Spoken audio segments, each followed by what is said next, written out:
All right, buckle up because we're about to wade into freezing water, chase mammoths through vanishing coastlines, and ask a question that has haunted campfires for literally thousands of years. Did the people of the deep past see the flood coming, and did any of them actually get away? Picture this. You're standing on a beach that doesn't exist anymore. The air smells like salt and wood smoke.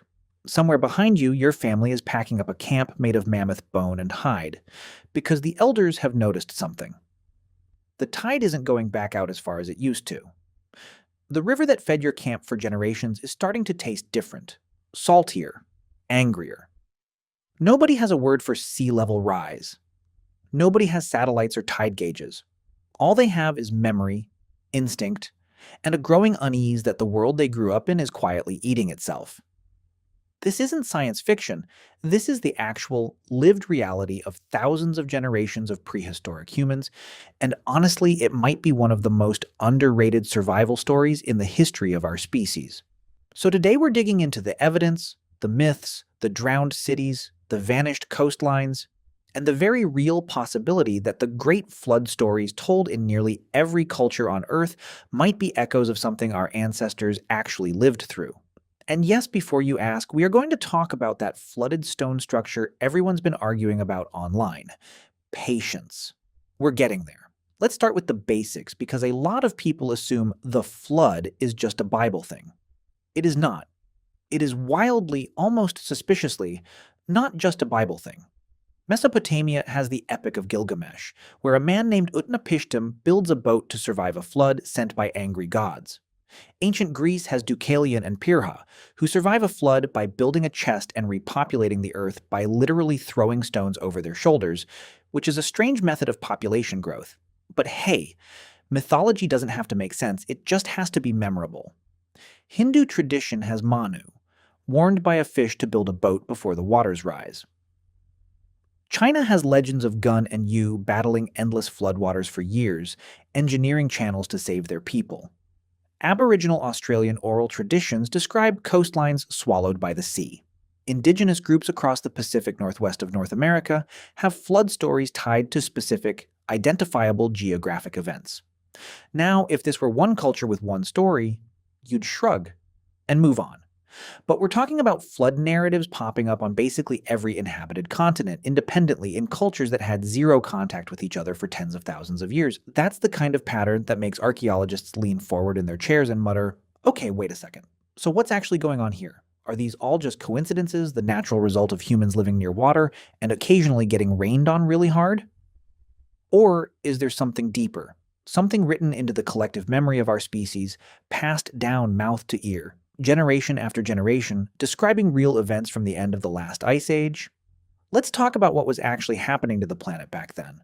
Because honestly, the real history is wild enough without embellishment. About 20,000 years ago, we were deep in the grip of the last glacial maximum. Ice sheets, some of them over 2 miles thick, covered huge portions of North America, Europe, and Asia. So much of the planet's water was locked up in ice that global sea levels were roughly 400 feet lower than they are today. 400 feet. Let that sink in for a second. No pun intended. That means the coastlines our ancestors knew looked absolutely nothing like the coastlines on a modern map. Britain wasn't an island. It was connected to mainland Europe by a vast, rolling landscape of rivers, marshes, and hunting grounds that archaeologists now call Doggerland. People lived there, they hunted there, they buried their dead there. Entire communities called that land home for thousands of years. Then the planet started warming, slowly at first, and then, in certain periods, terrifyingly fast. As the ice sheets melted, all that trapped water had to go somewhere, and where it went was into the oceans. Sea levels didn't just creep up gently over centuries in a way people could casually stroll away from. In certain windows of time, especially around 14,700 years ago, in what's called Meltwater Pulse 1A, sea levels may have risen as much as 50 feet in a span of a few hundred years. Some estimates suggest even faster localized surges. That's not a slow tide. That's a landscape actively dying within a human lifetime, within a few generations at most. Now imagine you're a hunter-gatherer family living on the edge of Doggerland. Your grandparents told you stories about a hunting ground further out that your family used to use, and when you go looking for it, it's gone. Not damaged, gone. Underwater. Your parents remember a river mouth that's now a bay. You remember a bay that's now open sea. This isn't a single flood event with a dramatic climax and a rainbow at the end. This is a slow-motion catastrophe stretched across centuries, punctuated by sudden, violent surges that could wipe out a camp in a single season. And here's the part that really gets me. These people weren't stupid. They weren't passively waiting to drown. They were watching, tracking, adapting, and moving. Prehistoric humans were master observers of their environment because their survival depended on it. If the tide pools started behaving differently, if the freshwater marshes started tasting brackish, if familiar landmarks started disappearing under the waves, they noticed. And when they noticed, they moved. This is where the fled or perished part of our story really kicks in, because the evidence increasingly suggests that a huge number of prehistoric coastal communities did exactly that. They fled, they packed up, they moved inland, they moved to higher ground, and in doing so, they permanently reshaped where humanity settled going forward. Let's talk about Doggerland specifically for a moment, because it's honestly one of the most fascinating lost worlds in prehistory. Fishermen trawling the North Sea have pulled up mammoth tusks, ancient tools, and axe handles from the seabed for well over a century. In the early 2000s, researchers using oil and gas survey data began mapping the submerged landscape in incredible detail, revealing river systems, lake beds, and hills, an entire preserved Mesolithic world sitting quietly under the waves. Around 8,200 years ago, the story of Doggerland ends catastrophically. A massive underwater landslide off the coast of Norway, now called the Storegga Slide, triggered a tsunami that scientists estimate may have been over 16 feet high when it hit the remaining low-lying parts of Doggerland. For a landscape that was already shrinking under rising seas, this would have been an absolutely devastating final blow. Some researchers believe this event finished off the last remaining inhabited pockets of Doggerland in a single, sudden catastrophe. Try to imagine being one of the last families living there. You've already watched your world shrink for generations. Your parents talked about a coastline that no longer exists. And then, without warning, a wall of water arrives that has nothing to do with slow sea level rise, and everything to do with sheer, immediate violence. If there's a real historical seed for flood myths involving sudden, world-ending waves, this is about as strong a candidate as you're going to find in the archaeological record. But Doggerland is far from the only drowned world. Let's hop over to the Black Sea, because this one has sparked some heated academic arguments. In the late 90s, geologists William Ryan and Walter Pittman proposed something called the Black Sea Deluge Hypothesis. Their argument, based on sediment cores and underwater surveys, was that around 7,500 years ago, the Mediterranean Sea breached a natural barrier at what is now the Bosphorus Strait and poured catastrophically into what had been a much smaller freshwater lake. According to their model, the water level could have risen dramatically, potentially flooding thousands of square miles of previously dry inhabited land in a matter of months. Underwater archaeologists have indeed found what appear to be ancient shorelines, freshwater mollusk shells, and even possible traces of human structures at depths that would only make sense if this area used to be dry land. Some researchers, most notably Robert Ballard, the same guy who helped locate the wreck of the Titanic, have explored these submerged shorelines looking for evidence of drowned settlements. Now, I want to be fair here, because not everyone agrees on how catastrophic this event actually was. Some geologists argue the process was slower and less dramatic than Ryan and Pittman originally proposed, more of a persistent flood over a longer stretch of decades rather than a sudden biblical deluge. The scientific debate is very much alive, and that's honestly part of what makes this stuff so fun to dig into. But even the more conservative estimates describe a significant, memorable, and terrifying environmental shift for anyone living near that basin. And here's the detail that gets people buzzing.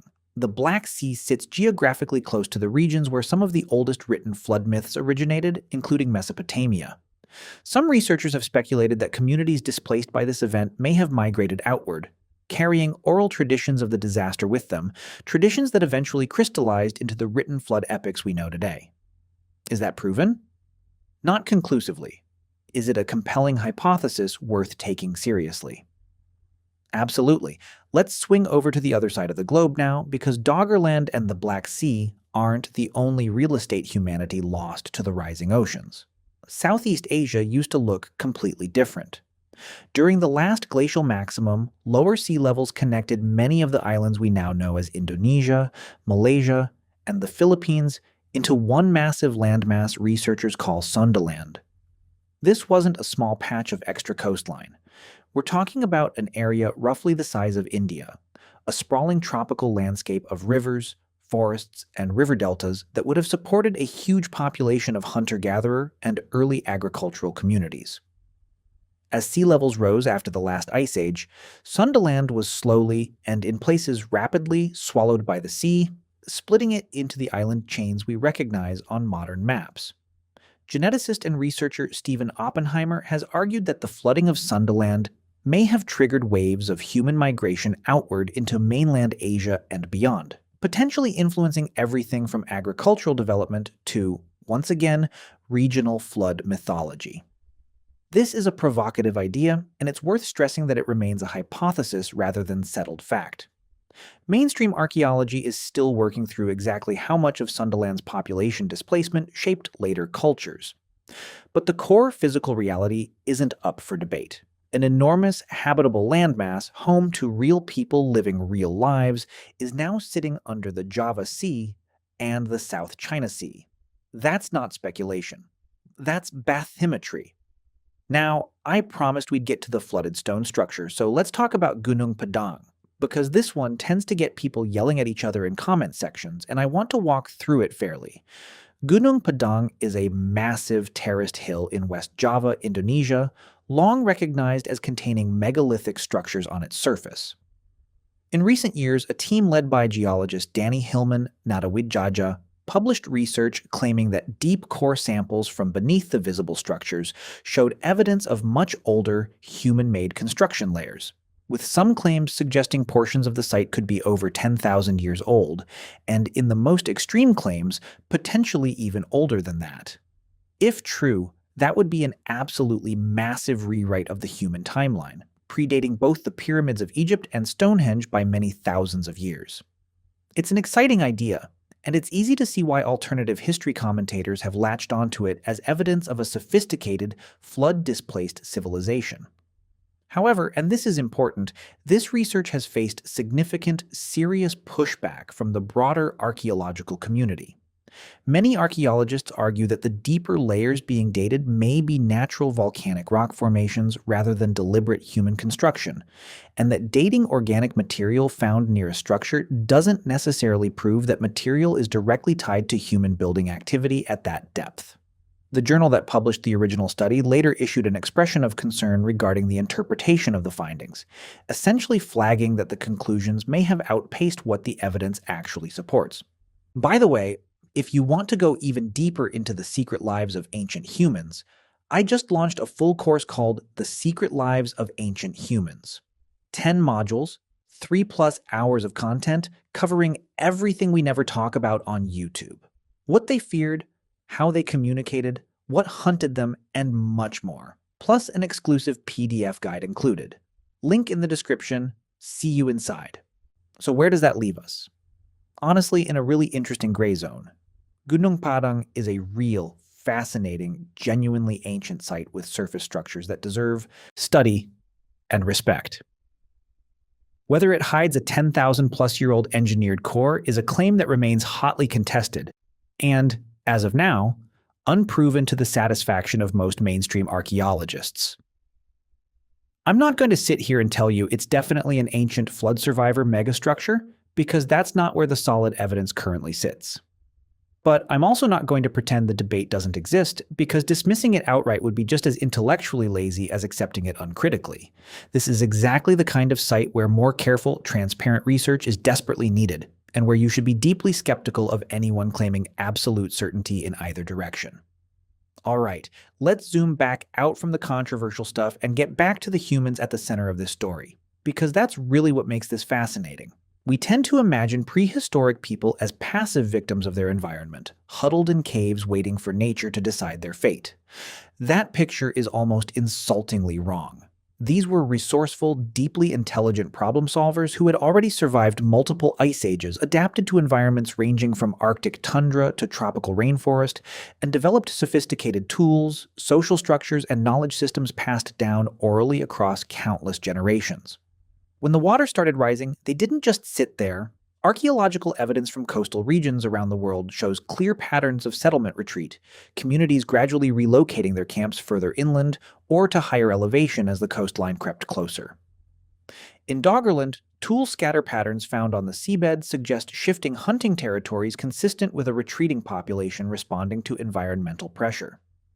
Similar patterns have been observed in coastal sites around the Persian Gulf, which itself was a dry, habitable basin before rising seas filled it in roughly the same window of time. This is the fled side of our story, and it deserves way more credit than it usually gets. These were coordinated, intelligent, multi-generational adaptations to an existential threat, executed without written language, without modern tools, using nothing but observation, memory, and cooperation. But let's be honest about the perished side too, because not everyone made it out. Sudden events like the Storega tsunami wouldn't have given anyone time to relocate a settlement. There would have been no warning system, no evacuation plan, just a wall of water arriving with terrifying speed. Coastal camps caught in the wrong place at the wrong time would have been wiped out entirely. Their stories lost, except for whatever fragments survived in the memories of neighboring or more distant communities who heard what happened and passed the warning along. There's also a slower, quieter kind of loss that doesn't get talked about enough. Not every flood victim died in a single dramatic event. Some communities would have faced a much grimmer, drawn-out crisis, watching their hunting grounds shrink year after year.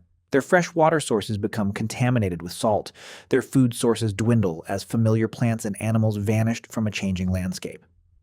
Populations under that kind of sustained environmental stress often face increased conflict over remaining resources. And archaeological evidence from several regions during this general period does show signs of increased violence and territorial disputes coinciding with environmental upheaval. Climate stress doesn't just drown people. It can turn neighbors into rivals. It's a genuinely sobering thought, and one that honestly resonates a little uncomfortably with conversations happening about climate change today. Displacement, resource conflict, mass migration in response to rising seas, these aren't new phenomena invented by the modern industrial world. Our species has been here before, just without the satellites, the news coverage, or the political summits, dealing with fundamentally the same kind of crisis using nothing but muscle, memory, and community. So let's return to those flood myths for a second, because I think we're now in a much better position to appreciate what they might actually represent. Oral tradition is an incredibly powerful and often underestimated tool for preserving information across long stretches of time. Researchers studying Aboriginal Australian oral histories have found stories describing specific coastal features that match locations now submerged, with some of these accounts potentially preserving details from events that occurred 7,000 years ago or more. That's an extraordinary feat of cultural memory, passed down through careful, ritualized storytelling across roughly 300 generations. If Aboriginal Australian communities could preserve accurate details about lost coastlines for that long, it becomes a lot less far-fetched to imagine that other cultures did something similar, encoding real environmental catastrophes into mythological frameworks that made the information memorable, meaningful, and transmissible. A story about angry gods punishing humanity with a flood is, frankly, a much easier thing to remember and pass down accurately than a dry description of gradual sea level rise measured in centimeters per decade. Mythology, in this light, isn't necessarily the opposite of history. It can function as history's more durable, more emotionally resonant packaging. This doesn't mean every flood myth is a literal historical record. Cultures also clearly borrowed, exaggerated, and reshaped these stories over time to serve religious, moral, and social purposes. But the underlying seed, a real, catastrophic, memorable flooding event experienced by real ancestors, is looking increasingly plausible as at least a partial explanation for why this particular story shows up basically everywhere.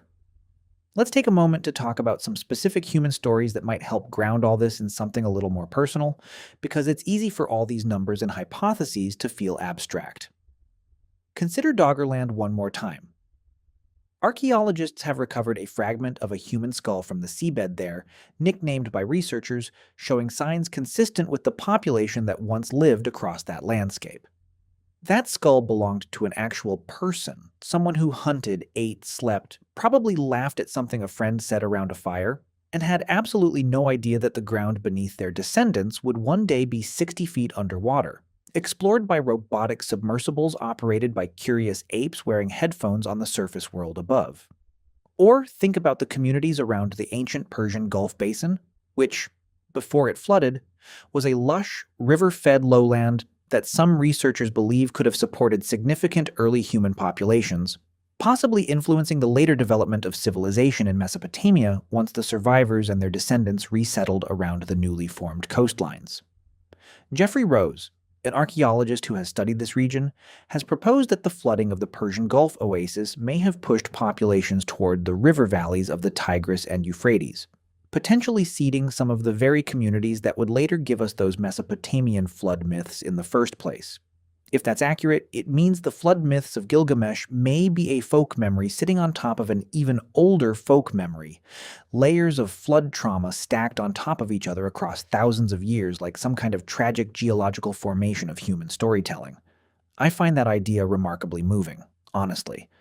It suggests that the fear of the flood, the vigilance around rising water, the cultural instinct to build boats and watch the tide lines might be one of the oldest continuously inherited pieces of human wisdom we have, older than agriculture, older than writing, older than most of what we consider the beginning of civilization.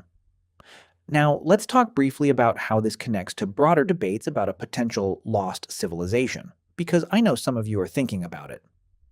There's a persistent idea, popularized by certain authors and documentary series, that a single advanced global civilization existed before the end of the last ice age and was wiped out by these flood events, with survivors fanning out to seed the civilizations we know from the archaeological record. It's a compelling, almost cinematic idea. But it's important to say clearly that mainstream archaeology does not currently support the existence of a single advanced global civilization predating known ancient cultures. The evidence we've discussed today points to something a little less dramatic, but honestly just as impressive. Resilient, independently adapting hunter-gatherer and early agricultural populations around the world, responding to genuinely catastrophic environmental change without the benefit of any unified, hyper-advanced technology, and still managing to survive, migrate, and eventually build the civilizations whose ruins we still study today. You don't need a lost Atlantis to make this story compelling. The real version, ordinary humans using intelligence, cooperation, and hard-won environmental knowledge to survive multiple waves of literal world-ending flooding, is honestly a far more inspiring story than any myth about a single lost supercivilization. These weren't remnants of some fallen empire, they were the ancestors of basically everyone watching this video right now, and they made it through hell using nothing but grit, memory, and each other. So, did prehistoric humans flee or perish during the Great Flood? Or floods, plural? Because let's be clear, there wasn't just one. The honest answer is both, and that's not a cop-out. That's the actual complicated truth of the archaeological record. Some fled successfully, relocating their entire cultures inland, carrying their knowledge, their stories, and eventually their genes into new landscapes that would shape the future of human civilization. Others were caught by sudden, violent events like the Storegga tsunami, disappearing from the historical record except as fragments of tools and bone recovered from the ocean floor by researchers who never knew their names. And many more experienced something in between, a slow, grinding generational crisis of shrinking resources and rising waters that reshaped their societies long before the final flood ever arrived. What's remarkable is how much of that story survived anyway, encoded not in stone tablets or scientific journals, but in the stories parents told their children around fires for thousands upon thousands of years, until eventually someone learned to write, and those stories became the myths we still recognize today. Every time you hear a flood story from any culture on Earth, there's a real, non-trivial chance, you're hearing a distant, transformed echo of an actual event experienced by actual people. People who watched their world disappear beneath the waves and decided, against everything the ocean was telling them, to survive anyway. If you enjoyed peeling back the layers on this one, there's a whole world of drowned landscapes, vanished cultures, and contested archaeological mysteries still waiting to be explored. So stick around because we're just getting started uncovering what the ancient world left behind, both above the water and beneath it.